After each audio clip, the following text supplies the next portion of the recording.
Imagine a civilization lost to time, a civilization that flourished thousands of years before the Roman Empire, older than the pyramids of Egypt.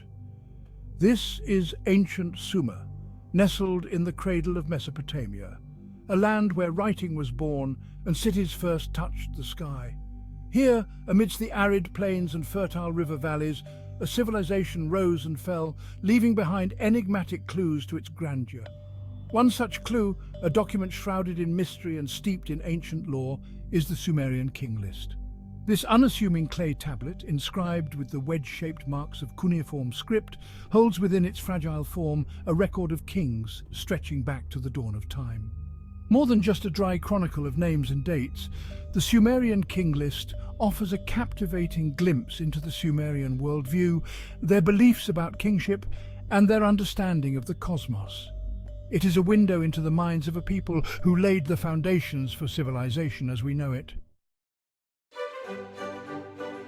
Discovered in fragmented form across various archaeological sites in Mesopotamia, the Sumerian King List exists in multiple copies.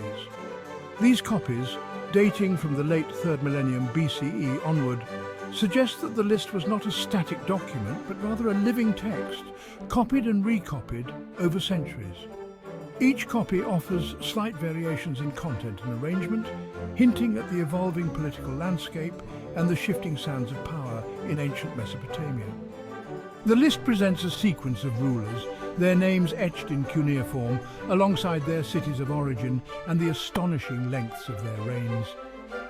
What makes the Sumerian King List so intriguing, however, is not merely its antiquity, but its unique blend of myth and history.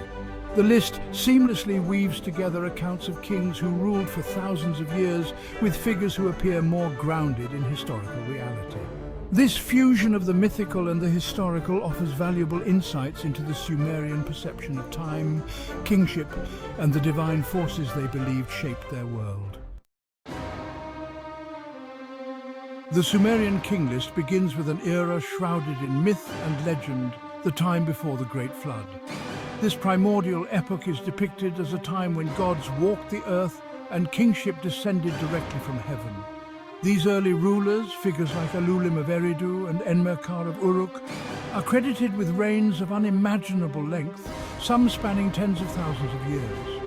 These mythical kings are not presented as mere mortals, but as beings endowed with extraordinary abilities and divine connections.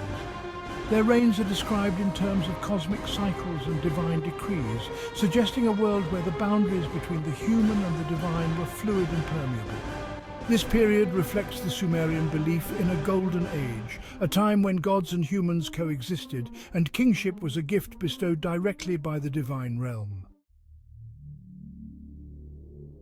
The idyllic reign of the pre-Diluvian kings comes to an abrupt end with the arrival of the Great Flood, a cataclysmic event that engulfed the world and reshaped the course of history. The Sumerian King List describes the flood as a divine punishment, a consequence of humanity's transgressions.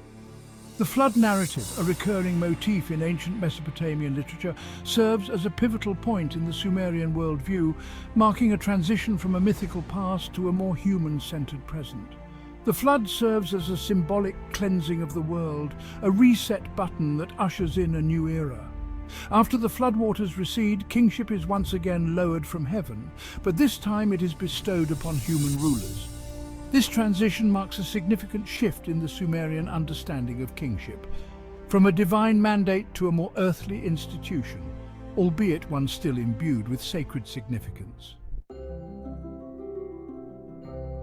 Following the flood, the Sumerian King List enters what might be considered a more historical period, although the reigns of early post-Diluvian kings still retain an aura of legend. The list names kings like Utu-Hengal of Uruk and Mesanapada of Ur, figures who are associated with specific cities and whose reigns, while still exceptionally long, are measured in centuries rather than millennia. This period witnessed the rise of the Sumerian city-states, independent urban centers that competed for resources and dominance. Kingship in this era became increasingly intertwined with political power and military prowess. Kings were expected to protect their cities, expand their territories, and ensure the prosperity of their people. While still regarded as intermediaries between the gods and humans, post-Diluvian kings were expected to demonstrate their worthiness through their actions and achievements.